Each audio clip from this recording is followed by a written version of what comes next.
The Zalathai archivist leaned forward, eyes locked on the glowing projections drifting across the observation chamber. There it was again, planet 0 to 392, third from its star. Earth, the humans called it. A speck of green and blue wrapped in a volatile atmosphere, spinning alone on the edge of a nondescript system. On record, it was just another developing world, currently under passive observation by the Galactic Concord. Primitive, emotionally unstable, prone to violence. It was flagged for low-priority monitoring. No contact, no threat. The initial biological scans had drawn curiosity and mild amusement. Bipedal mammals, no natural armor, weak musculature compared to fauna in harsher ecosystems. Internal organs exposed by a thin layer of skin. Laughable, evolutionary flukes. On nearly every metric, lifespan, strength, regeneration, humans underperformed. Their planet was rich in hazards, yet they walked barefoot over deserts, dove willingly into frigid waters, and climbed oxygen-thin mountains with nothing but determination. No claws, no venom, no natural flight, but still they spread. They fought each other constantly, waging war with tools forged from their own environment. The Zalathai observer scrolled through centuries of blood-soaked history. Swords, spears, fire, chemical agents, atomics. The humans didn't wait for enemies, they created them. They didn't just defend territory, they crossed oceans to find new ones to conquer. And when their empires collapsed, they rebuilt, faster, stronger, more lethal than before. A report came through mass extinction events.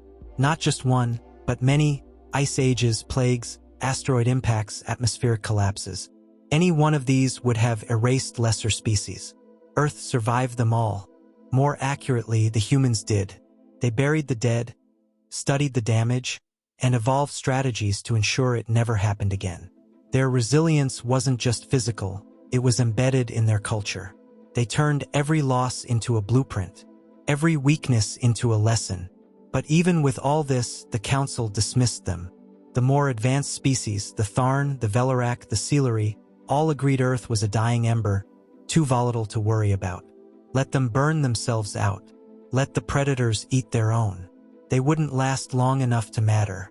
The Zalathai, tasked with archiving, did not intervene. They simply watched. Oddly, the humans showed an aptitude for grasping complex systems.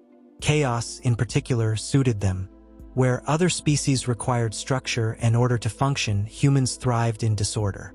They adapted to unpredictability like it was a native language.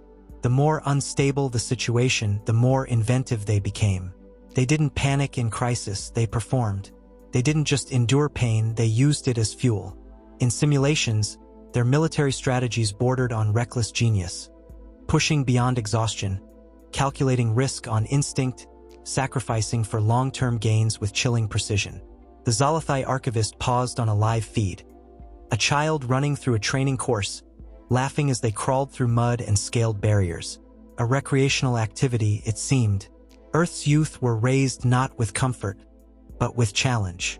Not with safety, but with confrontation. It wasn't play, it was preparation. They were not evolving out of their predator nature. They were refining it. The observer didn't raise an alarm. Not yet. Earth was still silent, still contained. But as he filed the report, he couldn't ignore the growing knot in his chest. They were watching a world that had never once known peace, and never once needed it to prosper. The Yultrax Confederacy had no interest in waiting for diplomatic approval. Earth was ripe, rich in untapped minerals, atmospherically compatible, lightly defended. A quiet world puffed up by myth and overblown paranoia. The Confederacy saw an opportunity. A fast raid, quick extraction, maybe a hostage or two to force trade compliance. Nothing major, just a lesson in who ruled the stars. A fleet of 17 ships entered Sol without resistance. Satellites were disabled within minutes. Communications severed. No central planetary shield, no orbital weapon platforms. Just a cluttered mess of commercial satellites, debris fields, and relic tech. They descended on a rural region first. Small settlements, low-tech, isolated. Ideal for establishing dominance. But something went wrong. The first ground team touched down outside a wooded area, expecting terrified civilians. Instead, they were met with coordinated fire from hunting rifles, Molotov cocktails, and handmade explosives. No uniforms, no command structure, just immediate, adaptive resistance. A Yultrax lieutenant watched in confusion as one human, bleeding from a leg wound, charged directly at them with a machete and no armor. The alien fired 3 times. The human didn't stop, didn't even slow. Took 5 soldiers to bring him down. Another squad reported being ambushed by children using slingshots to disable drones. Civilians used smoke, terrain, and even household chemicals as improvised weapons. No one ran, no one begged, and then came the retaliation. Within 6 hours, Earth's militia forces, if they could even be called that, had triangulated the fleet's landing zones.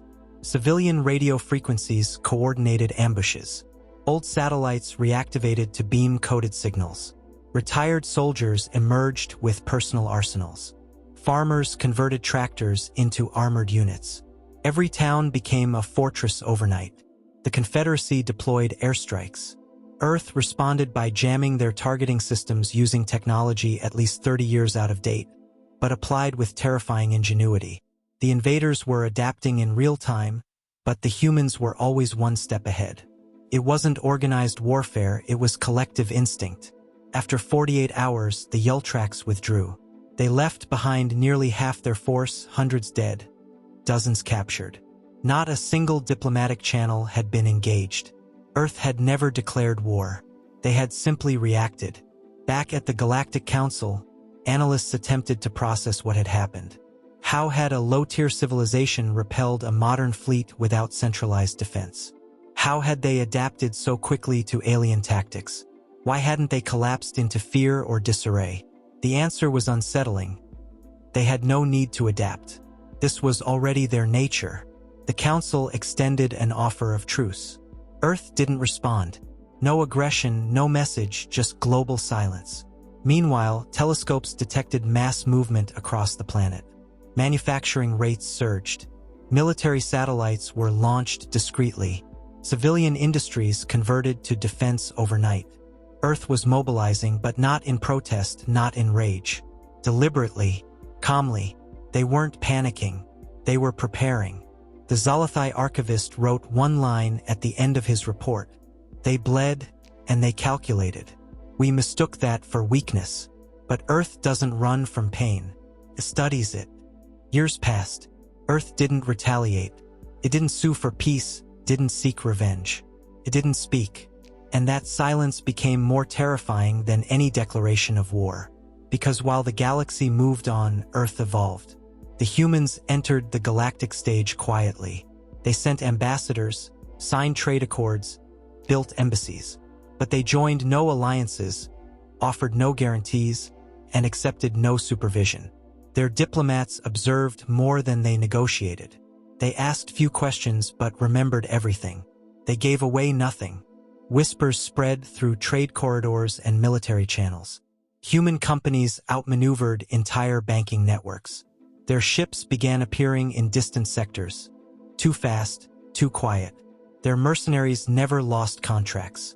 When humans fought, they didn't fight for territory or resources. They fought to end the conflict, completely without ambiguity. No long campaigns, just surgical, overwhelming resolution.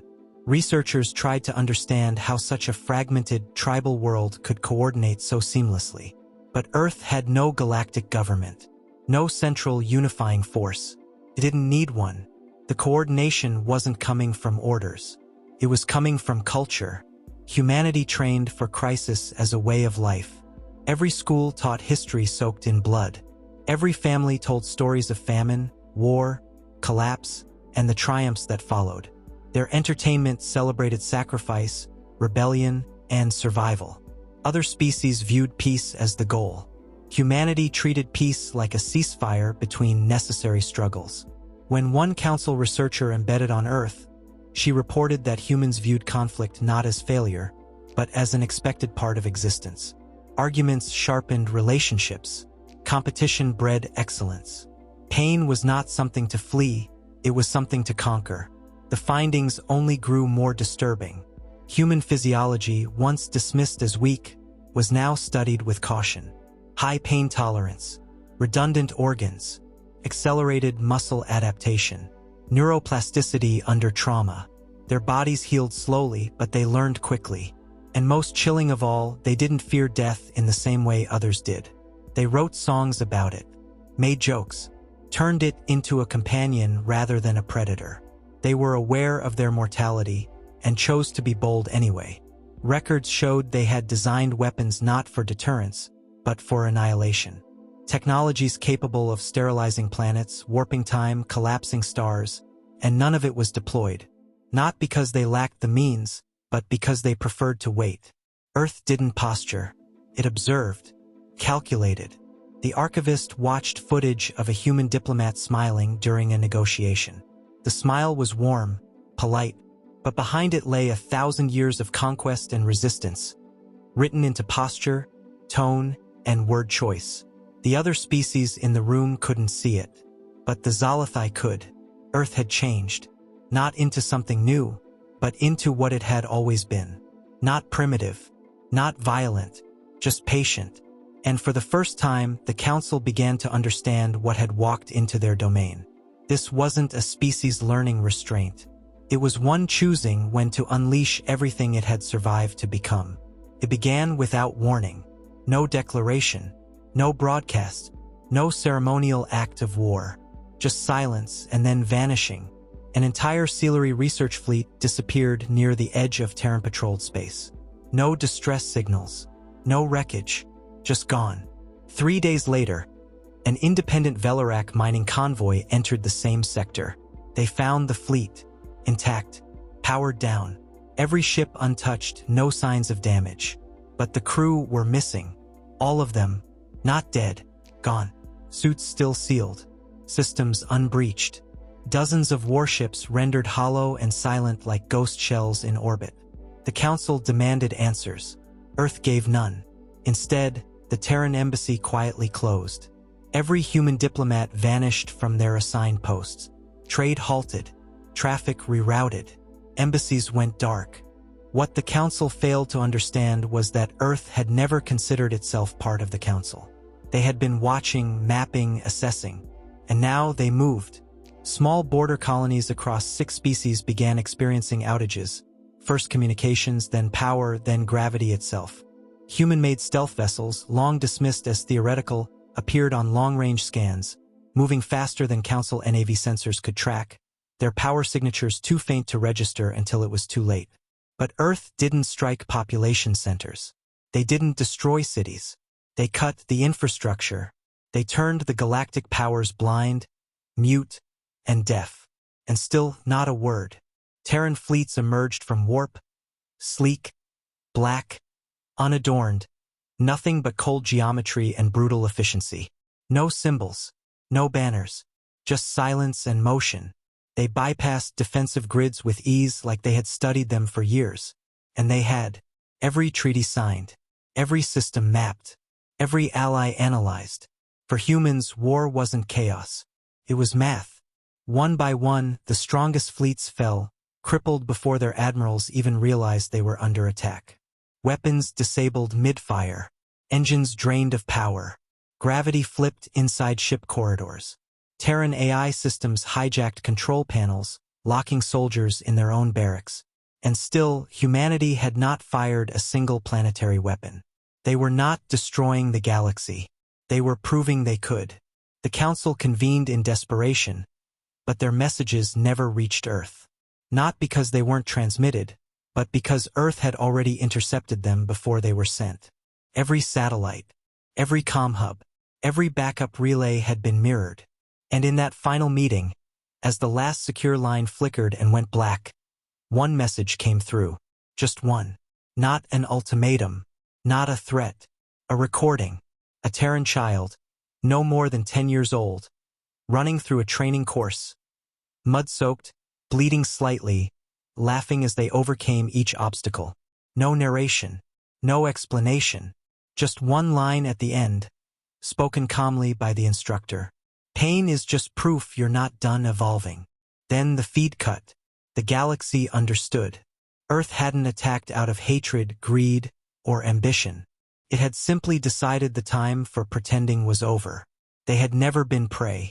They had simply been waiting for the moment they no longer needed to hide the predators they truly were.